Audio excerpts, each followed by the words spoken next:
لي ربي زدني علما وارزقني فهما. اللهم إنا نسألك علما نافعا ورزقا طيبا وعملا متقبلا. السلام عليكم ورحمة الله وبركاته.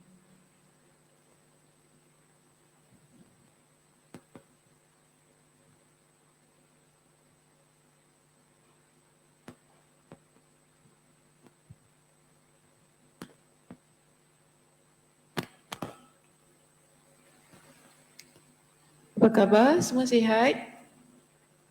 Sihat, Alhamdulillah. Macam mana? Siapa lagi tak datang? Semua dah datang Ni rapatkan saf ni. Rapatkan saf. Rapatkan saf. Oh, kenapa?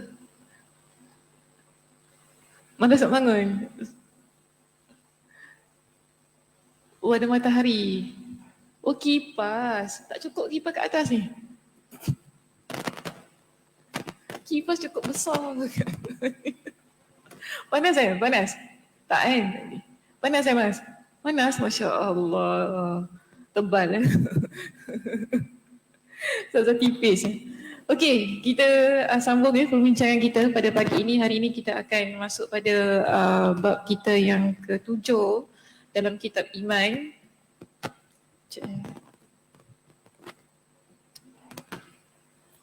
Susah.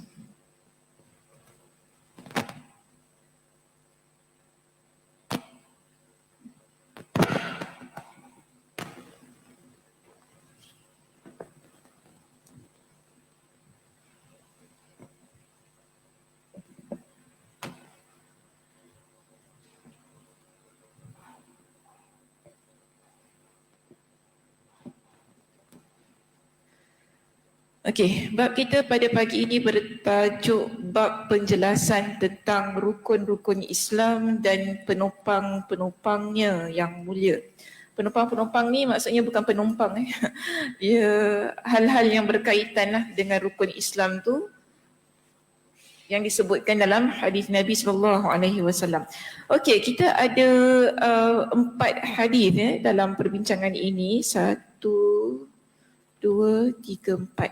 Ustazah akan baca satu persatu hadisnya untuk kita lihat di mana letaknya perbezaan antara keempat-empat hadis ini dan bagaimana kita dapat gandingkan keempat-empatnya sehingga menjadi sebuah perbincangan yang lebih jelas. Baik, kita lihat pada hadis kita yang pertama. Hadis kita yang pertama bernombor 111. Di sini riwayatnya daripada Imam Muslim, haddatsana Muhammad bin Abdullah bin Numair al-Hamdani, haddatsana Abu Khalid ya'ni Sulaiman bin Hayyan al-Ahmar an Abi Malik al-Ashja'i an Sa'd bin Ubaidah an Ibni Umar an Nabi sallallahu alaihi wasallam قال بني الإسلام على 5 على أن يوحد الله وإقام الصلاة وإيتاء الزكاة وصيام رمضان والحج. Maksudnya di sini, jika kita lihat pada perantan itu terlebih dahulu, Muhammad bin Abdullah bin Numair al-Hamdani telah memberitahukan kepada kami Abu Khalid iaitu Sulaiman bin Hayyan al-Ahmar dari Abu Malik al-Ashja'i dari Sa'ad bin Ubaidah dari Ibn Umar radhiyallahu anhu. Jadi hadis ini riwayat daripada Ibn Umar. Okey, Ibn Umar radhiyallahu anhu di situ dia sebutkan bahawa Nabi SAW bersabda, Islam dibangun di atas 5 perkara, iaitu pertama mentauhidkan Allah, kedua mendirikan solat, ketiga menunaikan zakat, keempat puasa di bulan Ramadan dan yang kelima menunaikan haji. Kemudian dalam hadis ini ada seorang lelaki yang bertanya, faqala rajulun al-hajju wasiyamu Ramadan. Maksudnya, apakah ibadah haji datang dulu kemudian puasa di bulan Ramadan? Qala la. Jadi Ibn Umar dia jawab, bila lelaki ni kan tadi Nabi SAW sebut rukun Islam ni ada 5. Pertama tadi mengesakan Allah, kedua mendirikan solat, ketiga ialah kita sebut di situ menunaikan zakat, keempat puasa Ramadan, kelima melaksanakan haji. Jadi lelaki ni tanya, mana datang dulu? Puasa Ramadan ke haji? Kan? Jadi di sini siapa tadi? Ibn Umar kata yang datang dulu adalah puasa di bulan Ramadan. Baru kemudian haji. Okey, la siyamu Ramadan wal hajju hakaza sami'tuhu min Rasulillah sallallahu alaihi wasallam. Jadi Ibn Umar kata apa? Itulah yang aku dengar dari Nabi sallallahu alaihi wasallam. Yang mana Nabi sebut puasa Ramadan terlebih dahulu, barulah barulah melaksanakan ibadah haji. Baik, itu hadis kita yang pertama. Hadis kita yang kedua iaitu nombor 112 di sini. Ada lagi satu sanad, tapi sanad ini masih lagi daripada Ibn Umar. Kalau kita lihat punca periwayatannya di peringkat sahabat ialah Ibn Umar. Ibn Umar radhiyallahu an dari Nabi sallallahu alaihi wasallam dia bersabda. Nabi sallallahu alaihi wasallam masih lagi menyebutkan tentang bunyal Islamu ala khamsin, iaitu Islam ini terbina di atas 5 perkara. Pertama, ala an yu'badallah wa yukfara bima duna, iaitu menyembah Allah dan mengkufuri selainnya. Kedua, wa iqamis salati, mendirikan salat. Ketiga, menunaikan zakat, wa ita'iz zakah. Dan yang keempat, wa hajjil baiti, dan melaksanakan ibadah haji ke Baitullah, wa sawmi Ramadan, dan puasa di bulan Ramadan. Okey, kita ada hadis yang ketiga di sini. Hadis yang ketiga masih lagi daripada Ibn Umar, tapi daripada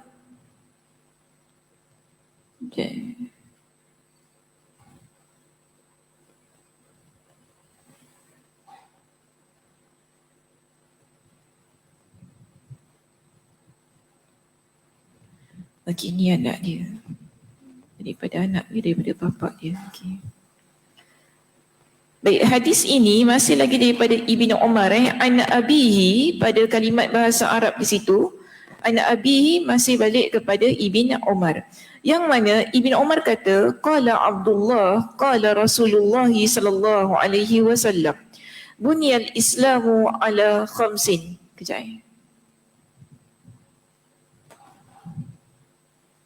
Salah.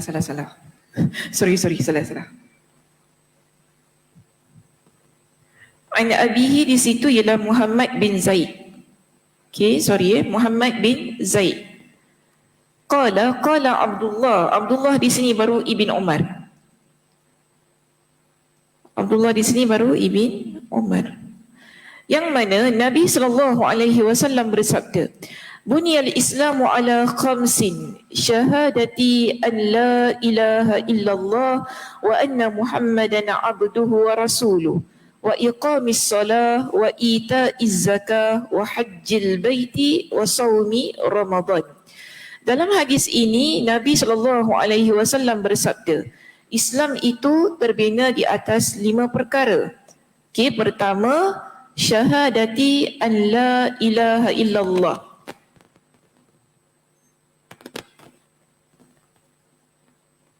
Islam itu dibangun di atas 5 perkara. Pertama, syahadah. Syahadah bahawa tidak ada Tuhan yang berhak disembah melainkan Allah. Dan sesungguhnya Muhammad adalah hamba dan rasulnya. Wa iqamis solah, dan mendirikan solat. wa ita'iz zakah, membayar zakat, wa hajjil baiti, dan juga di situ maknanya ialah melaksanakan ibadah haji, wa saumi Ramadan, dan berpuasa di bulan Ramadan. Okey, itu hadis yang ketiga. Kita ada hadis yang keempat. Hadis yang keempat masih sama daripada Abdullah ibn Umar, iaitu Abdullah daripada anak Umar bin Al-Khattab di sini.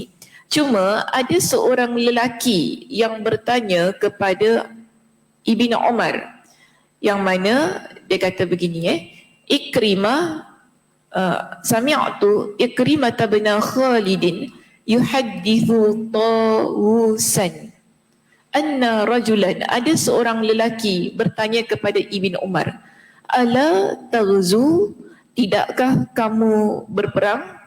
Kemudian di sini faqala inni sami'tu Rasulullah sallallahu alaihi wasallam, sesungguhnya aku mendengar Rasulullah sallallahu alaihi wasallam bersabda, innal islama bunya ala khamsin, sesungguhnya Islam terbina di atas 5 perkara.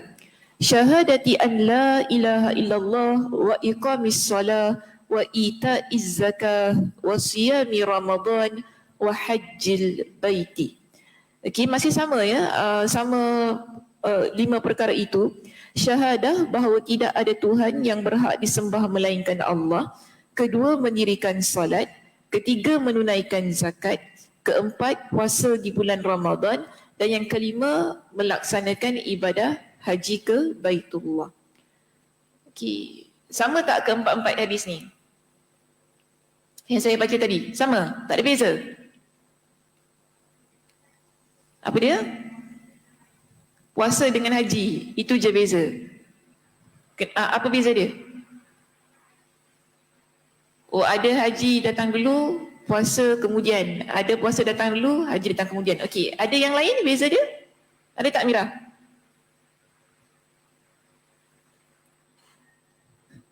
Kenapa? Tengah baca. Ada tak yang lain? Okey. Zu dah pakai cermin mata dah tu. Ada beza tak Zu?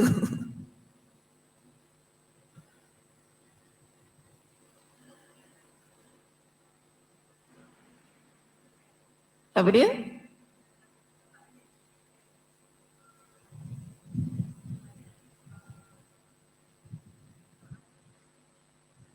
Ada?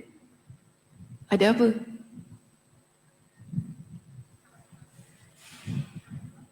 Ada syahadah?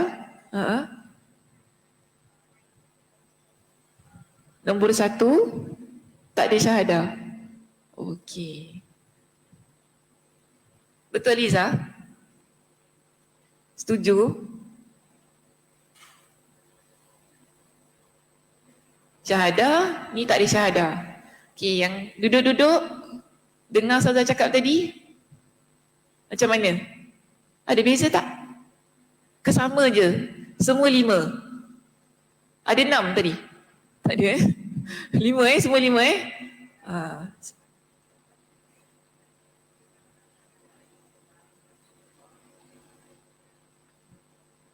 113 ada explain pasal syahadah. Oh, explain syahadah yang la ilaha illallah wa anna Muhammadan abduhu wa rasuluh. Oh, itu maksud Kak Aisyah explain. Okey, faham. Okey, baik. Kita lihat pada takhrij hadis kita, tafsir hadis kita di sini, muka surat 416 hingga 417. Dijelaskan kepada kita tentang keempat-empat hadis kita yang baru saya baca tadi. Disebutkan begini, Imam Muslim rahimahullah berkata, Muhammad bin Abdullah bin Numair Al-Hamdani telah memberitahukan kepada kami Abu Khalid, iaitu Sulaiman bin Hayyan Al-Ahmar dari Abu Malik Al-Ashja'i dari Sa'ad bin Ubaidah dari Ibn Umar radhiyallahu anhuma dari Rasulullah sallallahu alaihi wasallam bersabda, Islam itu dibangun di atas 5 perkara. Okey, pertama, mentauhidkan Allah. kedua mendirikan solat, ketiga menunaikan zakat, keempat puasa di bulan Ramadan, dan kelima menunaikan ibadah haji. Okay, saudara tulis saya nampak.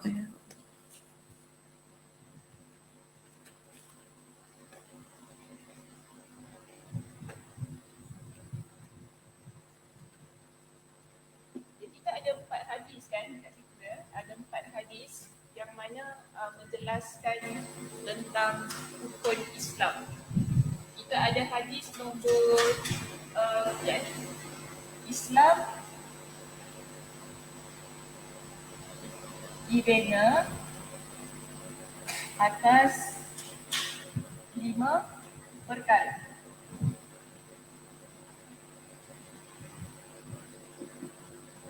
So kita ada hadis nombor 111, 112, 113 dan 114. Ini nombor hadis dalam kitab yang kita baca ni. Kalau yang tak ada kitab boleh catat dekat dalam buku nota. So kita ada 4 hadis. 111, 112, 113, 114. Baik, hadis yang pertama disebutkan kepada kita, Nabi SAW menyebutkan bahawa Islam dibina di atas 5 perkara. Pertama sekali Nabi sebutkan mentauhidkan Allah.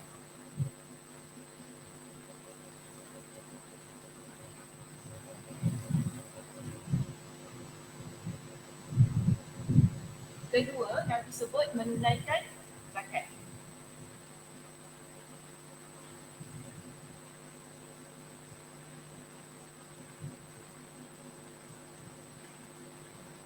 Dan ketiga, Nabi mendirikan solat. Nombor dua mendirikan solat.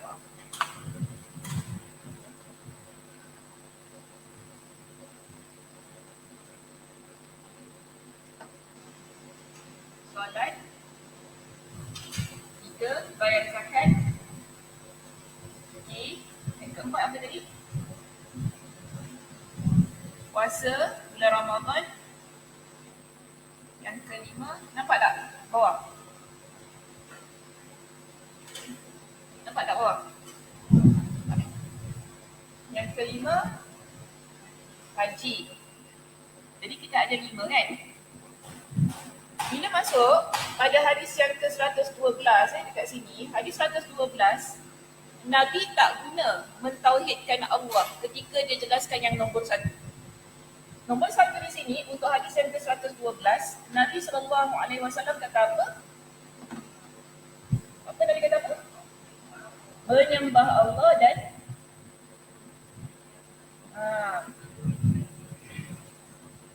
menyembah Allah dan mengkufuri selainnya.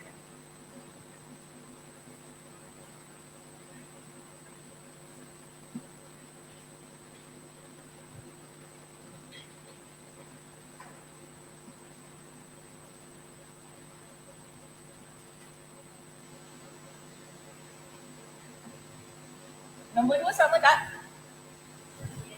Sama. Nombor 3? Nombor 4? Okey, nombor 4 haji dulu. Nombor 5 baru puasa.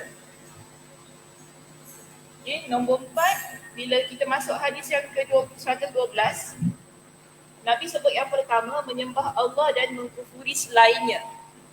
Yang kedua, Nabi sebut solat, masih sama. Okey. Yang ketiga pun masih sama, bayar zakat. Cuma yang keempat ini dia terbalik. Yang keempat, haji datang dulu, baru puasa. Macam tu. Bila masuk hadis 113, ada beza tak? Masuk. Nombor 1 Nabi kata apa? Syahadah. Ini yang Kak Aisyah sebut tadi Ada explanation tentang syahadah tu. Iaitu Nabi kata apa? Mengucap 2 kalimah syahadah. Syahadatu an la ilaha illallah, tidak ada Tuhan melainkan Allah. Dan yang kedua, Muhammad itu adalah pesuruh Allah, hamba Allah dan pesuruh Allah. Baik, yang kedua sama tak? Sama. Ketiga? Sama. 4, haji. Sama dengan riwayat nombor 112. Okay. Nombor 5, puasa bulan Ramadan. Jadi saya tak payah tulis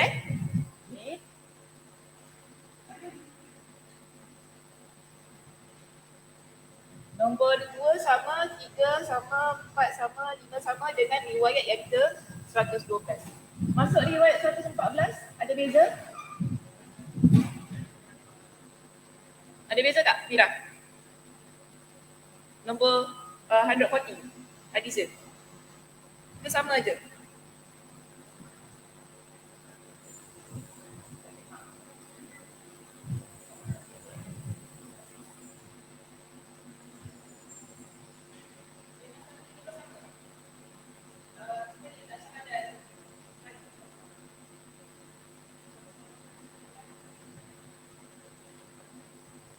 Nasib baik ada orang yang ada.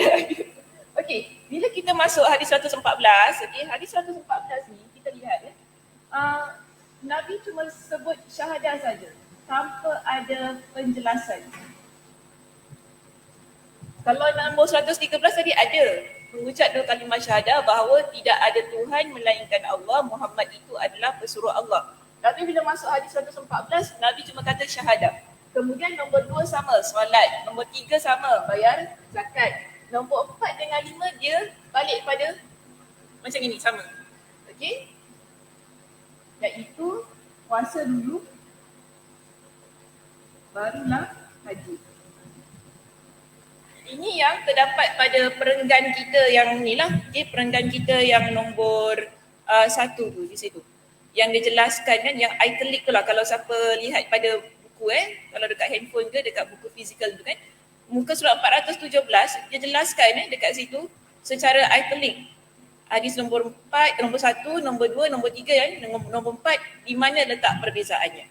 Baik, jadi jelaskan kepada kita, adapun sanad yang pertama telah disebutkan di sini, maka seluruhnya adalah orang-orang Kufah kecuali Abdullah ibn Umar radhiyallahu an, dia adalah orang Makkah dan Madinah.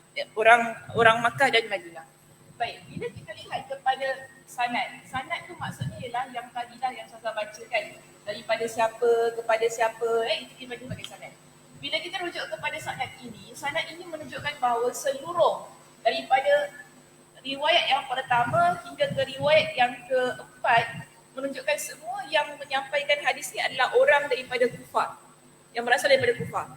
Melainkan Ibn Umar itu tadi, dia adalah orang daripada Mekah dan Madinah. Hanya dia seorang. Tapi yang lain yang meriwayatkan ini adalah berasal daripada Kufah. Kemudian kalau kita lihat pada penerangan di situ, Al-Hamdani, kita ada nama seorang perawi bernama Al-Hamdani. Dia ajar cara bacaan nama tu kan. Itu tak apalah, tinggalkan saja.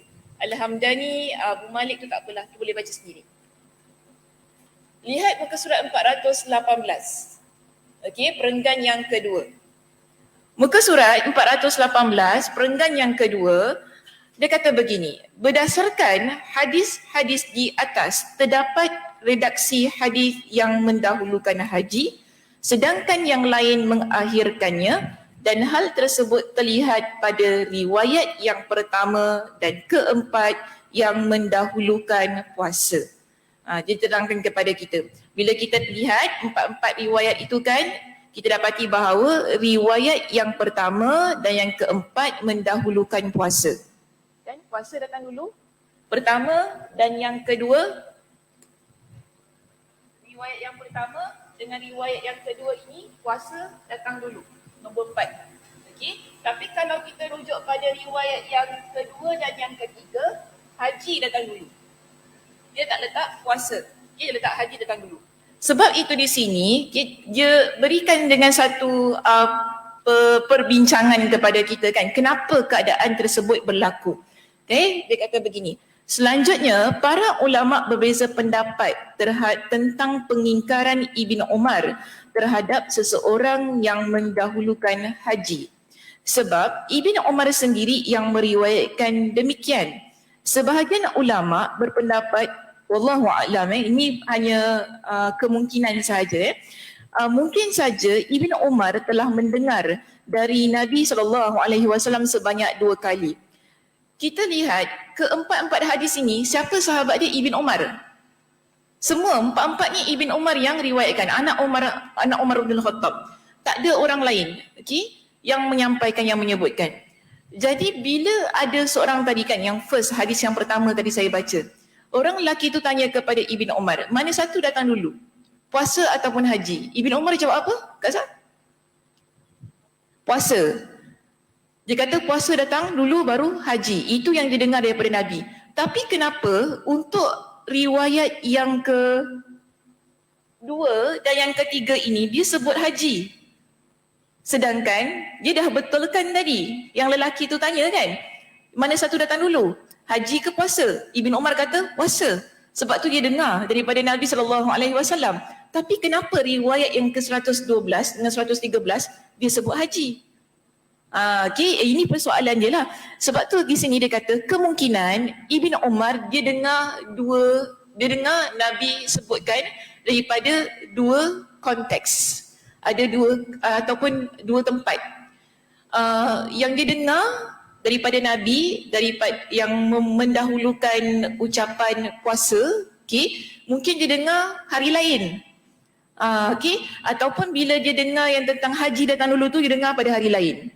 Ini pendapat Imam An-Nawawi dalam kitab ini. Kenapa berlaku satu datang dulu, satu datang kemudian? Sedangkan Ibn Umar dia kata, Nabi kata puasa datang dulu. Tapi bila dia riwayatkan, ada pula dia sebut haji datang dulu. Kan? Baik. Jadi di sini dia kata, Ibn Umar telah mendengarnya dari Nabi SAW sebanyak 2 kali. Mungkin Ibn Umar dengar daripada Nabi sebanyak 2 kali. Yang mana satu di tempat lain, yang lagi satu dekat tempat lain. Itu maksud dia. Yang mana dia kata, sekali dengan mendahulukan haji dan sekali dengan mendahulukan puasa. Lalu dia meriwayatkannya dengan 2 jalur sanad pada 2 waktu yang berbeza. Jadi sebab itu Ibn Umar bila dia riwayatkan hadis ini, dia riwayatkan dengan 2 jalur sanad dengan 2 waktu yang berbeza. Sehingga ketika orang itu membantahnya dan mendahulukan haji, maka Ibn Umar berkata, janganlah kamu membantah tentang sesuatu yang tidak kamu miliki ilmunya. Dan jangan pula kamu menolak sesuatu yang tidak kamu ketahui tentangnya. Jadi bila ada orang kata, dan Ibn Umar, salah lah, sepatutnya haji dulu, baru puasa. Tapi Ibn Umar tegur. Ibn Umar kata apa? Jangan bantah tentang satu yang kamu tak ada ilmu. Kemudian jangan pula kamu menolak tentang hal yang tidak kamu ketahui tentangnya. Sebab yang benar, Ibn Umar kata apa? Yang betul sebenarnya ialah mendahulukan puasa. Demikianlah aku mendengarnya dari Rasulullah SAW. Baik, akan tetapi pada ucapannya tersebut tidak ada penafian bahawa dia mendengarnya dari arah yang lain. Kita cuma dengar Ibn Umar dia sebut dekat dalam hadis ini, dia kata apa? Jangan bantah, jangan tolak. Tapi Ibn Umar dia tak nafikan. Dia tak nafikan. Yang mana dia dengar bahawa Nabi sebut haji dulu. Dia tak dinafikan sedemikian. Ini yang Imam An-Nawawi jelaskan di sini. Dia kata apa? Akan tetapi pada ucapannya tersebut tidak ada penafian. Dia tak nafikan langsung yang dia ada dengar daripada arah yang lain. Maknanya dia tak ada nafikan yang dia ada dengar bahawa Nabi sebut haji dulu, baru puasa. Kemudian selain itu juga dimungkinkan, kemungkinan bahawa Ibn Umar telah mendengarnya 2 kali dengan 2 arah sebagaimana yang telah kami sebutkan. Namun ketika orang itu membantahnya, dia lupa arah yang dibantahkan kepadanya, lalu dia pun mengingkarinya. Jadi di sini Imam An-Nawawi nak kata mungkin Ibn Umar dia lupa yang sebenarnya dia tu ada dengar daripada Nabi yang Nabi ucapkan haji datang dulu. Kan bila ada lelaki ditanya kepada Nabi, kepada Ibn Umar, Ibn Umar kata tak, Nabi sebut puasa lebih dahulu. Baik, ini cuma kemungkinan-kemungkinan sahajalah. Saya pun tak tahu mana satu yang lebih tepat kan. Tapi kalau kita lihat kepada penerangan daripada Syekh Abu Amr Ibn As-Salah rahimahullah, yang mana dia berkata, bantahan Ibn Umar tersebut menunjukkan tentang kehati-hatiannya. Jadi Ibn Umar dia nak berjaga-jaga ketika dia menyampaikan hadis itu. Kemudian dia kata di sini, dan larangan untuk menyelisihi dari apa yang dia dengar. Dalam meredaksi hadis tersebut terdapat huruf waw. Jadi kan bila kita baca hadis ini, dalam hadis dia sebut bila Nabi sebut tentang Islam dibina atas 5 perkara, setiap kali Nabi sebutkan satu, Nabi ada sebut dengan waw. Maksudnya begini bila kita baca hadis tadi kan, kita baca ala ayyuhidallah wa iqamis salah. Ada waw kat situ. Bila Nabi nak pindah daripada satu kepada satu ni kan, Nabi guna perkataan waw. Ini maksudnya waw. Okey. Maksud dalam bahasa Melayu ialah dan. Nabi guna perkataan dan. Jadi bila Nabi kata apa? Mentauhidkan Allah dan solat. Kemudian dan bayar zakat dan puasa dan pergi haji. Kita guna perkataan dan di sini. Wow, itu maksudnya wow. Wow ini, bila diguna perkataan wow, di situ dia kata apa? Wow ini menunjukkan bahawa dia adalah tentang urutan. Lepas itu, ini. Itu maksudnya, dia menunjukkan kepada urutan. Dan itulah pendapat majoriti ahli fiqh, iaitu Imam Asy-Syafi'i dan beberapa orang dari kalangan ahli Nahu. Ahli Nahu ni maksudnya ulama yang mahir dalam grammar, grammar dalam bahasa Arab.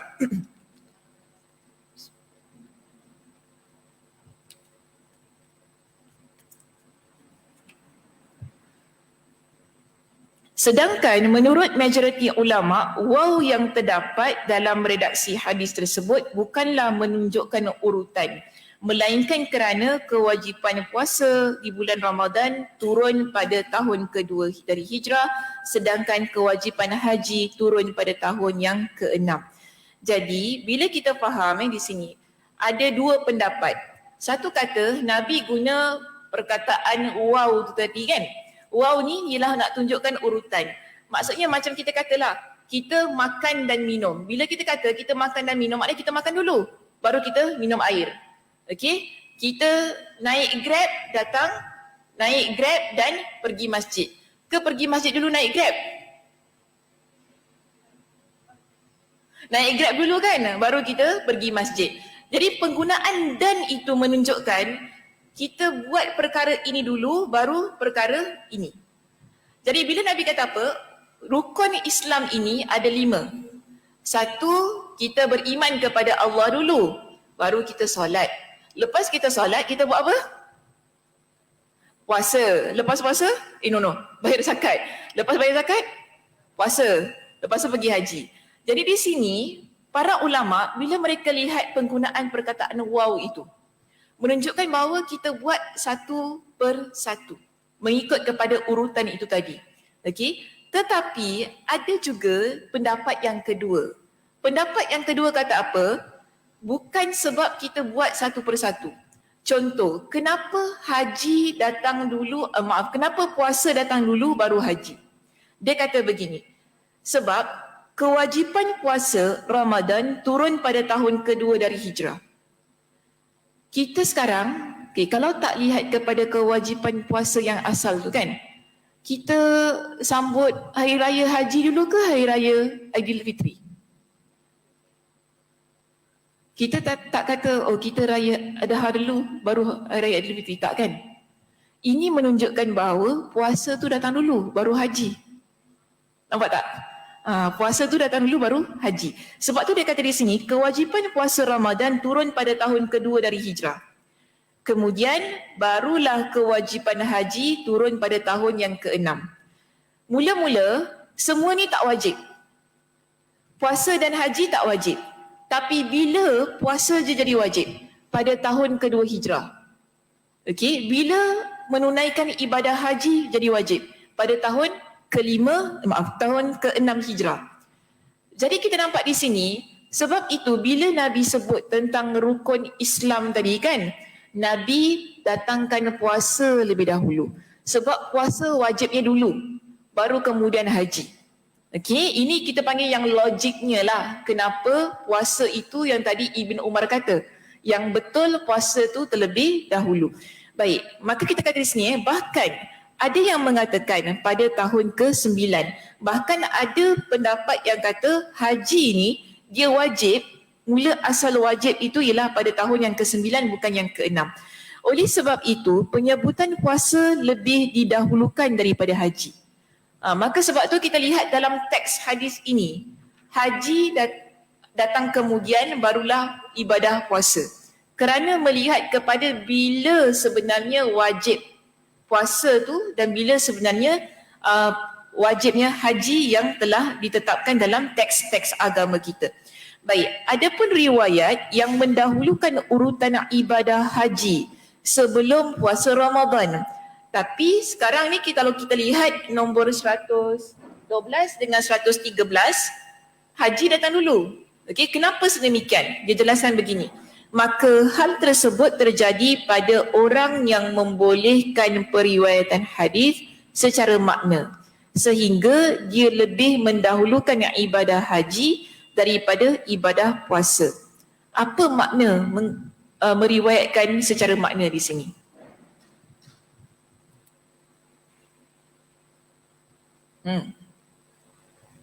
Meriwayatkan hadis secara makna. Apa maknanya?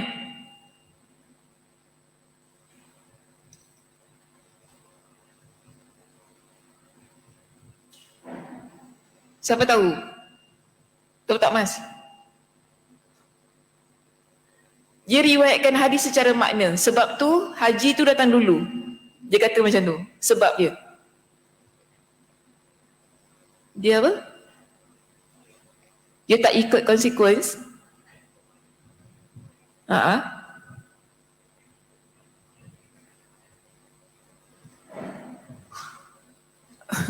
Macam mana? Dia tak ikut konsekuens tu, lepas tu dia cuma sebut aja.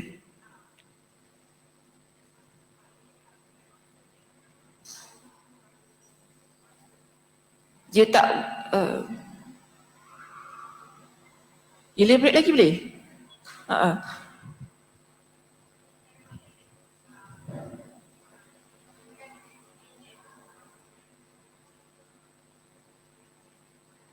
Dia cuma explain, dia cuma jelaskan itulah perkara yang memang wajib kena buat tanpa ikut kepada urutan solat dulu, puasa, bayar zakat. Okay. Biasa macam ni kalau kita kata hadis itu kita riwayatkan secara makna. Kita tak ikut apa yang Nabi sebut satu persatu. Okay, kita tak ikut apa yang Nabi sebut satu persatu. Nabi katakan contoh, bunyal Islamu ala khamsin. Okay, kita tak sebut perkataan bunyal Islamu ala khamsin. Biasanya macam tu.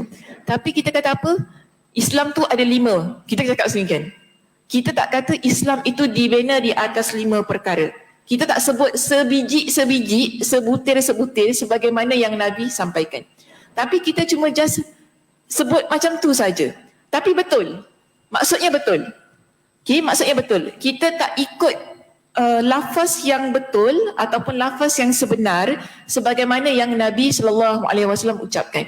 Tapi kita just sebutkan ia secara makna macam tu saja. Okay, Nabi kata, contoh saya kalau guna ayat saya, kalau kita nak kata secara makna macam ni. Nabi kata rukun Islam tu 5. Puasa, solat, bayar zakat, kan. Beriman kita boleh letak yang terakhir. Dia boleh jadi macam tu. Tapi betul tak? Betul, tak salah. Ini dipanggil sebagai meriwayatkan sesebuah hadis itu secara makna. Tanpa kita sebut ia harfan biharfin ataupun tanpa kita sebutkan ia huruf demi huruf sebagaimana yang Nabi SAW sebutkan. Tapi adakah sah periwayatannya? Sah. Tak salah. Okay, periwayatan itu betul. Dia tidak bercanggah ataupun menyalahilah. Cuma kalau dapat disebut secara huruf demi huruf itu lebih baik. Lebih baik. Okay? Jadi sebab tu di sini dia kata bila hadis itu disebutkan secara makna sehingga ia mendahulukan ibadah haji daripada puasa. Ditambah lagi jika dia tidak pernah mendengar larangan Ibn Umar radhiyallahu an akan hal tersebut. Apa yang Ibn Umar larang tadi?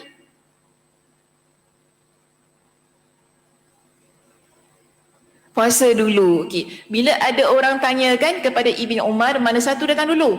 Haji ke puasa? Puasa ke haji? Ibn Umar kata apa? Puasa. Baru haji.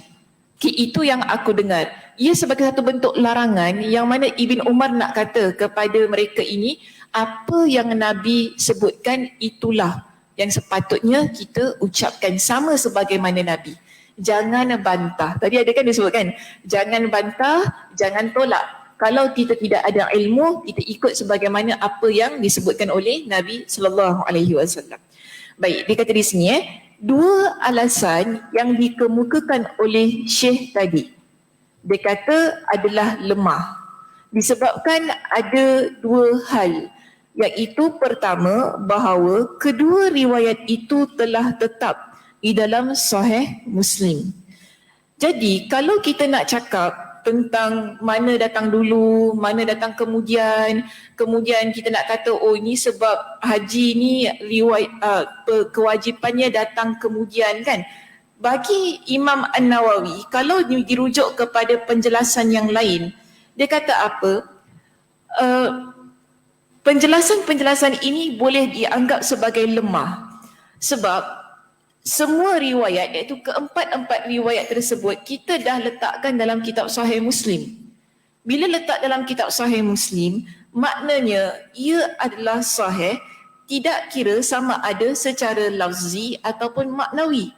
Tak kira sama ada kita sebutkan ia ikut sebiji itu tadi, ataupun kita sebutkan ia secara makna.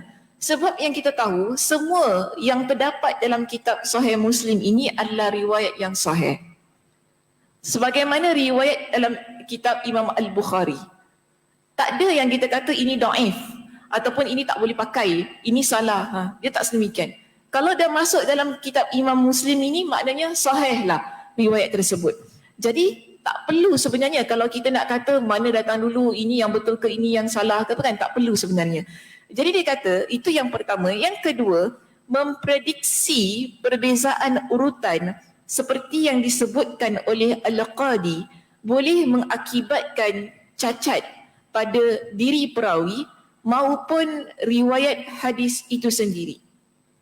Prediksi ni maksudnya apa? Kita predict, kita ramalkan tentang urutan-urutan ini kan, yang mana kita sebut mungkin macam gini, mungkin begitu, mungkin begini. Bila kita kata mungkin ni, maknanya dia tak tepat kan?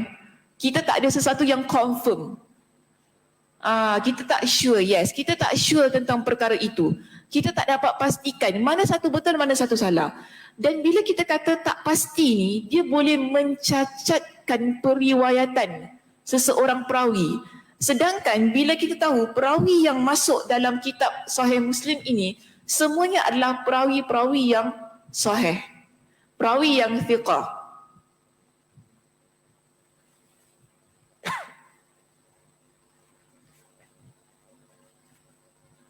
Perawi yang thiqah, yang mana kita dapati keadaan perawi itu tak mungkin dia berbohong ketika dia meriwayatkan hadis tersebut.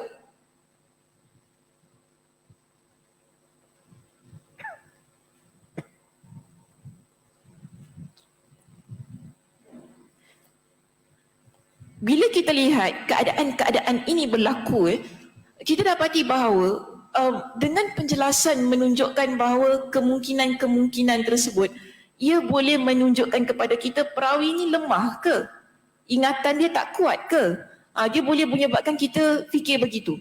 Kan? Sebab tu di sini dia kata, kalaulah kita meletakkan ramalan-ramalan yang begitu, kemungkinan-kemungkinan ini, kalau memang prediksi seperti itu dibolehkan, maka boleh saja membuat kepercayaan kita pada riwayat hadis menjadi berkurang.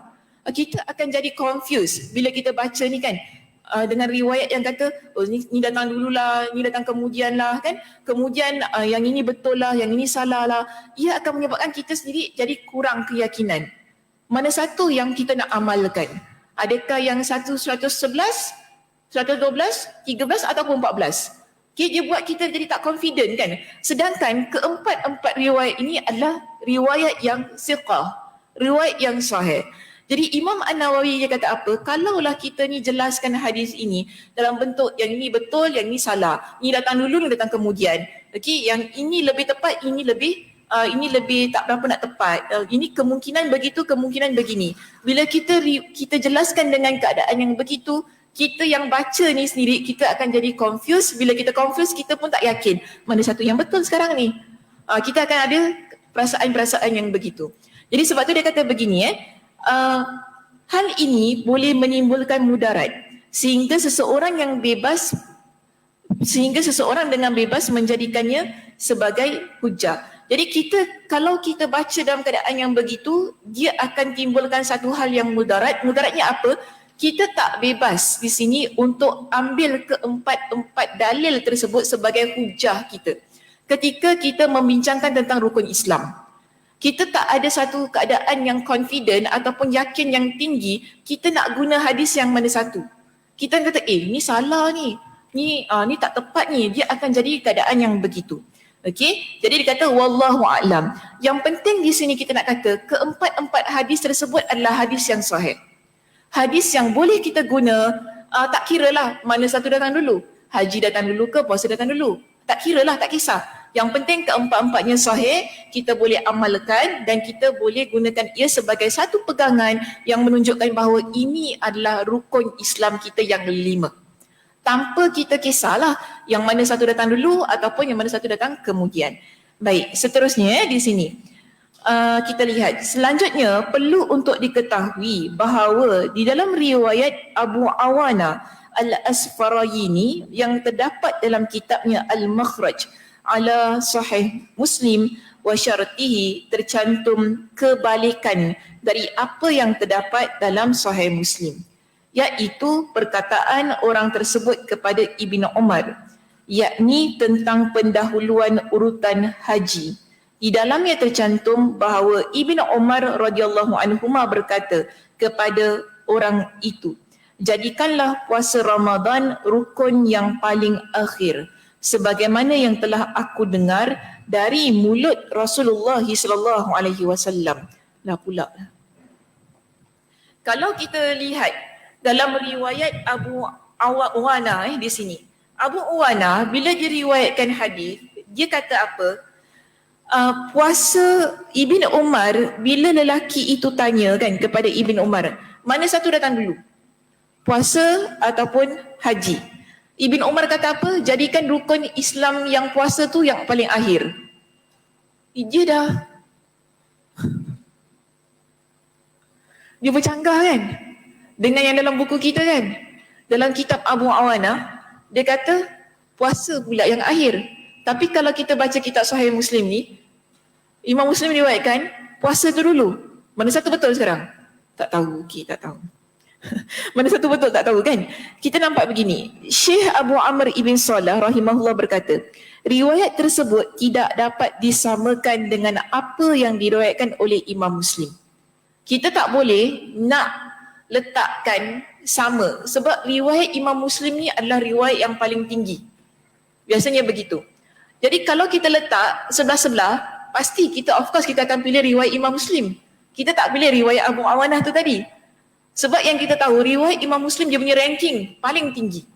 Jadi kalau letak sebelah-sebelah dua riwayat ini, of course kita akan pilih riwayat Imam Muslim.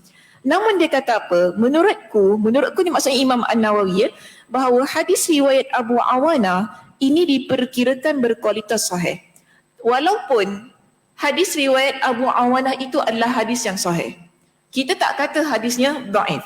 Jadi mungkin saja telah terjadi dua kali peristiwa pada dua orang penanya yang berbeza.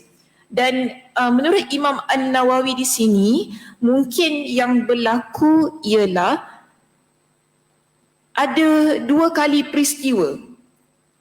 Dia ada dua kali peristiwa yang terjadi sehingga ada dua orang yang bertanya. Dan dia kata apa? Wallahu a'lam. Okey, wallahu a'lam. Adapun kita tinggalkan dah selesai perbincangan tentang mana datang dulu, mana datang kemudian. Okey, itu semua dah selesai. Yang penting wallahu a'lam. Okey, yang penting wallahu a'lam dekat situ. Adapun penyebutan salah satu syahadatain, iaitu syahadah la ilaha illallah pada riwayat yang keempat, boleh jadi adalah peringkasan dari si perawi dengan menghapus syahadah lain yang telah ditetapkan oleh perawi lainnya daripada para hafiz. Dan boleh jadi riwayat itu memang tercantum demikian dari asalnya. Wallahu a'lam juga. Apa makna para hafiz di sini?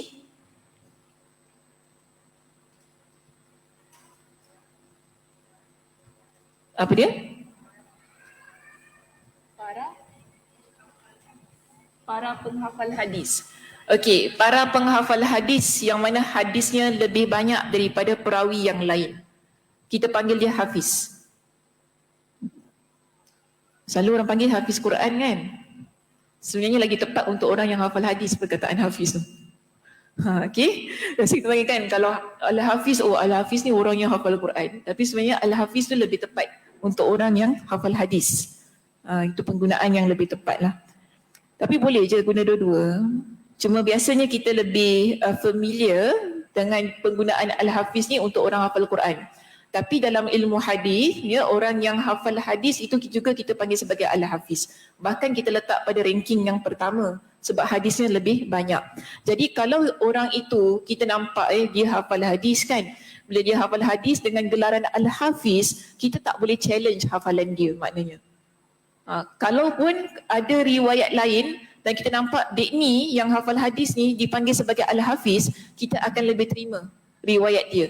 Kerana riwayat dia lebih kuat dan dia adalah orang yang paling banyak menghafal hadis Nabi SAW. Okey, baik. Kita lihat ya di sini muka surat 420, kita dah berada di akhir perbincangan kita. Kita ada perkataan ayyuhada. Maaf, ayyuhada ke wahida? Ayyuhadallah. Perkataan ini maksudnya ialah mentauhidkan Allah. Ini ada pada riwayat yang keberapa ni? 111 ke? 111. Okey, riwayat yang ke-111. Dia ajar kita cara nak baca hadis ni, perkataan ini, iaitu dengan mendammahkan huruf ya dan memfathahkan huruf ha. Iaitu huruf ya dibaca dengan baris depan u. Kemudian ha dibaca dengan baris fathah, baris atas, fathah, ha. Yang mana berkedudukan dengan fi'il mabni lil majhul. Okey, itu tak apalah. Tinggi sangat permasanya. Adapun nama lelaki yang dibantah oleh Ibn Umar, tadi kan ada seorang lelaki yang tanya Ibn Umar, mana satu datang dulu, puasa ataupun haji? Okay, siapa nama lelaki ini? Namanya ialah Yazid bin Bishr As-Saksaki. Nama dia Yazid bin Bishr As-Saksaki, yang mana Al-Hafiz Abu Bakar Al-Khatib Al-Baghdadi telah menyebutkan hal tersebut di dalam kitabnya Al-Asma' Al-Mubhamah. Jadi kalau kita buka dalam kitab Al-Khatib Al-Baghdadi ini, dijelaskan siapa nama lelaki ini.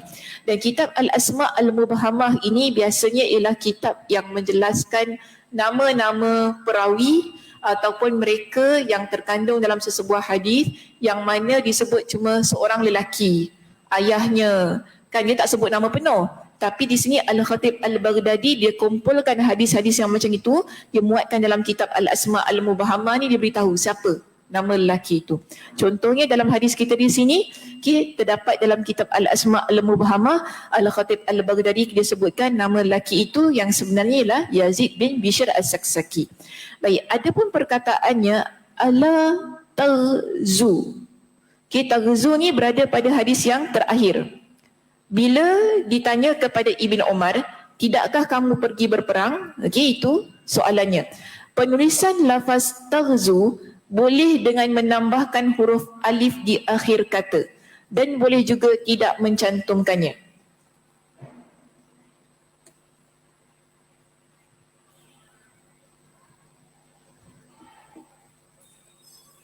Dalam kitab kita, dia tulis macam ini kan?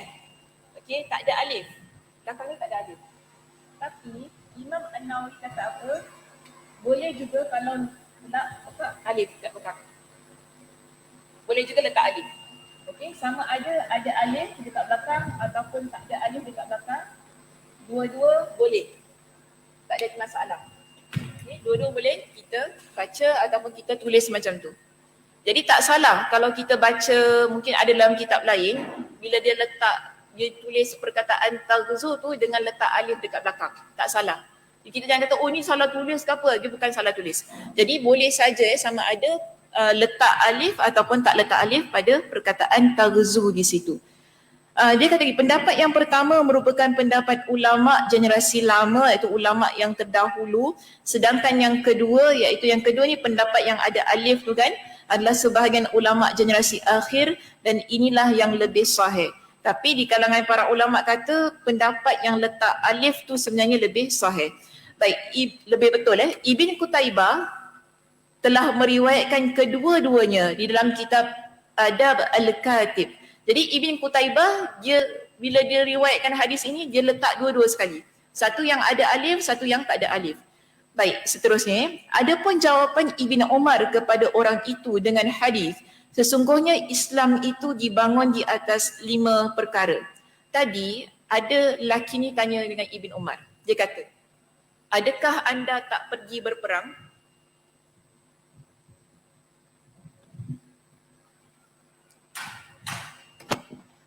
Lengit sikit hari ni saya.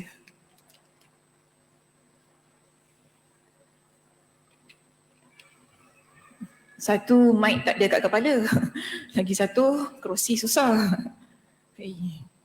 Okey, lihat sini Tadi kan kita lihat pada penjelasan, pada penjelasan Ibn Umar. Bila ada seorang lelaki, dia datang kepada Ibn Umar, dia tanya, tidakkah anda pergi berperang? Tidakkah kamu berperang?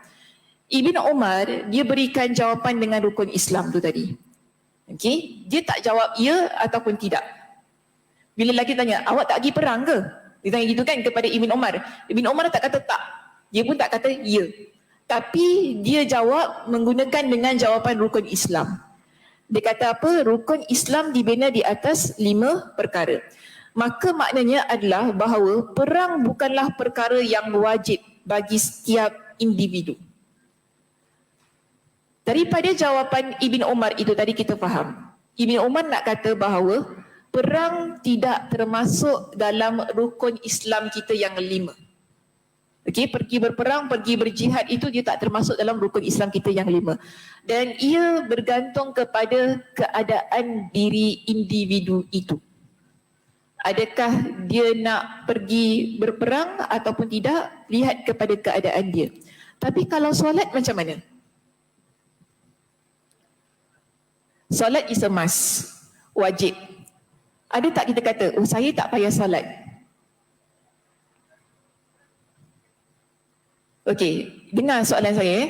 Saya tak payah solat sebab saya sakit perut. Boleh? Kita dalam apa jua keadaan solat itu wajib. Betul tak?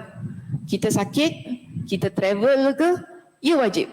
Walaupun kita kata kita solat duduk, ada yang boleh solat baring, kita boleh qasarkan solat kita, kan? Kita boleh jamakkan solat kita, tapi kena buat. Dia tak ada yang kita kata, oh tak payah buat sebab dia sakit. Sampaikan jelas sekali para ulama ada jelaskan, sampaikan kalau dia boleh solat gunakan mata, wajib bagi diri dia. Itu menunjukkan bahawa setiap daripada diri kita tak kira siapa pun, dalam keadaan apa jua, kena solat. Sama juga dengan puasa. Kita betul kita kata orang perempuan, ada bulan Ramadan dia tak boleh puasa kan? Tapi wajib qada tak? Menunjukkan semua orang kena buat. Orang tu sakit, dia sakit, wajib qada? Wajib. Kalau dia tak boleh nak qada sekalipun, dia kena bayar fidyah. Maknanya tak boleh lepas. Tak boleh lepas. Tak ada siapa boleh terlepas daripada kewajipan-kewajipan ini. Bila datangnya keadaan yang dia boleh buat, dia kena buat. Bayar zakat pun begitu. Kita kata untuk mereka yang dah sampai haulnya. Betul tak? Dah sampai haulnya. Bila kita ada duit yang banyak dalam bank kita dan sebagainya, bank simpanan kita, dah sampai haulnya, kita kena bayar. Boleh tak kita kata tak boleh bayar? Kalaupun kita kata kita nak bayar next year sekalipun, yang this year yang tak bayar, tetap kena bayar. Kita tak boleh skip. Dia begitu keadaannya. Ini yang dikatakan kewajipan itu dia terletak pada semua. Sama je dengan ibadah haji kita. Ibadah haji, yes kita kata hanya untuk yang mampu. Tapi bila dah sampai kemampuannya wajib pergi. Tak boleh kita kata tak payahlah, tak payah, belum sampai seru. Tak ada makna kat situ. Sampai seru ni tak ada. Kan? Jadi di sini kita nak kata, berbeza dengan jihad. Ada tak orang tu pada zaman Nabi, Nabi kata okey, engkau tak pergi perang Uhud kan? Nanti next perang wajib engkau qada. Tak ada. Ibadah jihad tu ibadah, tapi Nabi tak jadikan ia sebagai sesuatu kalau ditinggalkan dia kena wajib qada pergi jihad. Kalau peperangan yang pertama dia tak pergi, okey tak apa. Nanti peperangan kedua kau wajib pergi sebab peperangan yang pertama kau tak pergi. Dia tak ada dalam begitu dalam agama kita. Sebab tu di sini Ibn Umar ketika dia jawab tadi kepada lelaki tersebut, kenapa tak pergi perang? Ibn Umar berikan dengan jawapan rukun Islam tu. Untuk tunjukkan kepada kita, perang tu dia tak wajib untuk semua orang. Dan kalau aku skip pun aku tak perlu untuk qada benda tu. Tak perlu untuk aku ganti ke, nak kena buat ke apa, dia tak perlu. Tapi kalaulah seseorang itu dia mampu, dalam bila sampailah seruan pergi berjihad. Contoh pada zaman Nabi, seruan berjihad itu Nabi SAW beritahu kepada seluruh penduduk Madinah. Mereka yang mampu wajib keluar untuk berperang. Berdosa kalau dia tak keluar. Yang tak wajib keluar ialah kanak-kanak, wanita. Kalau lelaki ialah mereka yang sakit, ada hal-hal yang menyebabkan dia kena skip dan sebagainya. Itu tak apa. Itu tak apa. Tapi tak adalah sampai Nabi kata sampai kena qada ke apa yang tak pergi tu kan. Dia tak semikian. Okey, baik. So di sini dia kata ini menunjukkan bahawa perang bukanlah perkara yang wajib bagi setiap individu, sebab Islam itu dibangun di atas 5 perkara sedangkan perang tidak termasuk di antaranya. Perlu diketahui bahawa hadis-hadis tersebut adalah landasan untuk mengenal agama Islam yang di dalamnya terhimpun rukun-rukunnya. Jadi kita ada 4 hadis tadi tentang rukun Islam kita yang menjelaskan berkenaan dengan apa tadi?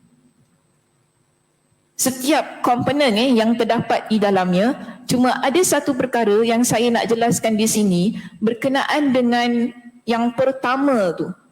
Okay, bila ada banyak riwayat yang menyebutkan tentang beriman kepada Allah itu dengan pelbagai lafaz, sebenarnya nak jelaskan kepada kita bagaimana untuk menjadi orang yang beriman kepada Allah. Kalau kita rujuk pada riwayat yang pertama tadi kan, riwayat yang pertama dia kata apa? Mentauhidkan Allah. Riwayat yang kedua dia kata menyembah Allah dan mengkufuri selainnya. Ini maksud kepada syahadah yang kita ucapkan. Tadi Kak Aisyah kata apa? Syahadah itulah la ilaha illallah. Ada disebutkan dalam hadis tu tadi kan? La ilaha illallah Muhammad Rasulullah. Kita menafikan bahawa Tuhan, tidak ada Tuhan melainkan Allah. Itulah bentuk penafian yang ada pada diri kita. Tetapi bila kita masuk pada hadis yang ke-111 dan 112, ia mengajar kita bagaimana sebenarnya kita tu nak merealisasikan la ilaha illallah yang terdapat pada nombor 113 dan 114. Macam mana kalau kita kata la ilaha illallah, okey. Macam mana you nak buat la ilaha illallah tu? Macam mana kita nak praktikkan la ilaha illallah tu? Bila kita kata la ilaha illallah, sebab ucapan la ilaha illallah ini dia bukan hanya semata-mata ucapan, tetapi ia adalah pelaksanaan kita pada ucapan tersebut. So bila kita masuk pada hadis 111 dengan 112 ini, dia ajar kita macam mana kalau you dah ucap la ilaha illallah tu kan. Bila kita dah ucap la ilaha illallah itu tadi, bagaimana kita nak merealisasikannya? Pertama ialah kita letak bahawa Allah itu Maha Esa. Mentauhidkan Allah. Tidak ada Tuhan selain Allah. Kita tak kata ini pokok Tuhan, pasu bunga Tuhan, semua Tuhan. Kita tak kata begitu. Ataupun kita tak anggap setiap sesuatu yang hebat sebagai Tuhan kita. Kita tak anggap begitu. Ini maksudnya ayyuwahidallah, iaitu kita mentauhidkan Allah. Kemudian bila masuk yang kedua di sini, dia terangkan kepada kita bahawa kita sembah Allah. Itu maknanya la ilaha illallah. Bila kita kata la ilaha illallah tu macam mana? Saya sembah Allah. Adakah setakat sembah Allah? Tidak. Tapi dengan mengkufuri selain Allah. Kita tak mengaku yang lain tu sebagai Tuhan kita. Apa-apa yang lain semua kita kufuri. Maknanya mengkufuri tu maksudnya kita tak anggap dia sebagai Tuhan. Jadi ini yang pentingnya bila para ulama mereka kumpulkan keempat hadis ni. Untuk jelaskan kepada kita, bila kita baca betul-betul ya hadis-hadis ini, kita akan faham, oh rupanya kalau kita ucap la ilaha illallah tu macam mana kita nak buat. Iaitu kita ngaku Allah itu dah yang Maha Esa. Kita hanya sembah Allah. Kemudian yang ketiga ialah kita mengkufuri selain Allah Subhanahu Wa Taala. Jadi di sini kita dapati dengan secara jelas bagaimana pentingnya setiap riwayat itu digabungkan menjadi satu. Kalau kita cuma ambil satu-satu saja kan mungkin kita jadi confused, kita tak faham apa yang dimaksudkan ataupun apa yang dikehendaki dengan setiap yang disebutkan oleh Nabi sallallahu alaihi wasallam. Okey, itu sahaja perbincangan kita pada pagi ini. Terima kasih di atas perhatiannya. Mudah-mudahan Allah Subhanahu Wa Taala memberkati pertemuan kita dan merahmati, dan mudah-mudahan ya Allah Subhanahu Wa Taala memberikan kepada kita dengan kesihatan untuk kita sambung lagi perbincangan ini pada minggu hadapan.